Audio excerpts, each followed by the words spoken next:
মাখা বেলার ঝামেলা ছাড়াই আটা ময়দা দিয়ে খুব সহজে এরকম ডিমের পুর ভরা নাস্তা বানিয়ে নিতে পারেন। এটা বাচ্চাদের বড়দের সবারই খুব পছন্দের আর খুবই সফট, তেলও খুব কম লাগে, স্বাস্থ্যসম্মত। চলুন দেখে নেওয়া যাক আজকে আমি কিভাবে এই নাস্তাটা বানাই। এখানে আমি 1 কাপ ময়দা নিয়ে নিয়েছি, সামান্য একটু লবণ দিয়ে ভালোভাবে মিশিয়ে নিলাম আর অল্প অল্প পানি দিয়ে ব্যাটারটাকে নরম করে গুলিয়ে নিব। একবারে বেশি পানি দিতে যাবেন না, এতে করে একদম পাতলা হয়ে যাবে। তো অল্প অল্প করে পানি দিয়ে এভাবে আমি ব্যাটারটাকে ভালোভাবে মিশিয়ে নেব। তো দেখতে পাচ্ছেন ব্যাটারটা এখন রেডি হয়ে গেছে। ঘনত্বটা এরকমই থাকবে, এর থেকে বেশি পাতলা করারও দরকার নেই, এর থেকে বেশি ঘন করারও দরকার নেই। এখন এখানে একটা প্যান বসিয়ে পরিমাণ মতো তেল দিয়ে দিলাম 3 চামচের মতো, আর এখানে 2টো পেঁয়াজ কুচি আর 2টো কাঁচামরিচ কুচি দিয়ে দিলাম। এটা ভালোভাবে কিছুক্ষণ ভেজে নেব। পেঁয়াজটা হালকা ব্রাউন হয়ে গেলে এখানে আমি লুডুসের যে মশলাটা আছে সেটা 1 প্যাকেট দিয়ে দিব। লুডুসের মশলা না থাকলে এখানে আপনারা গরম মশলা, জিরা এগুলো দিয়েও এটা বানিয়ে নিতে পারেন। এগুলো হালকা একটু ভেজে নিয়ে এক পাশ করে এখন এখানে আমি 2টো ডিম দিয়ে দিব। ডিমগুলোকে ভালোভাবে ফাটিয়ে নিব।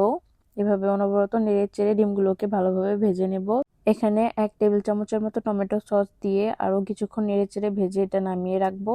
ভাজাটা এখন কমপ্লিট। এখন আরো একটি প্যান বসিয়ে এখানে সামান্য একটু তেল ব্রাশ করে নেব। বেশি পরিমাণে তেল দেওয়া যাবে না, সেই ক্ষেত্রে ভালোভাবে উঠবে না পিঠাটা। এখন আমি ভালোভাবে পিঠাটা দেওয়ার আগে অবশ্যই ব্যাটারটা নেড়ে চেড়ে নিতে হবে। এখানে আমি 2 হাতা ব্যাটার দিয়ে দিব, হালকা করে ছড়িয়ে দিলাম। এখন এক পাশ হালকা সেঁকে নিয়ে অন্য পাশ উল্টিয়ে দিব। আর এখানে আমি ডিমের পুরটাও অল্প অল্প দিয়ে এখন একটা খুন্তি দিয়ে ভালোভাবে ভাঁজ করে নেব। চেপে চেপে, অবশ্যই চেপে চেপে এইভাবে ভাজতে নিতে হবে, নয়তো ভিতরের পুরটা বের হয়ে যাবে।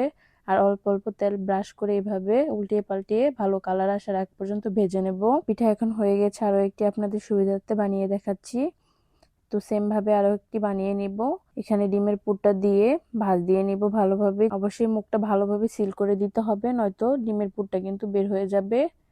এখানে হালকা একটু তেল ব্রাশ করে নেব, উল্টিয়ে পাল্টিয়ে ভালো একটা কালার আসার আগ পর্যন্ত এভাবে ভেজে নেব।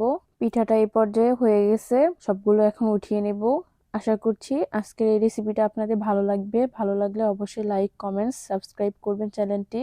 আর এই পিঠাটা খুবই সফট হয়, বাচ্চাদের টিফিনে এটা দিয়ে দিতে পারেন, ছোট বড় সকলেরই খুবই ভালো লাগবে।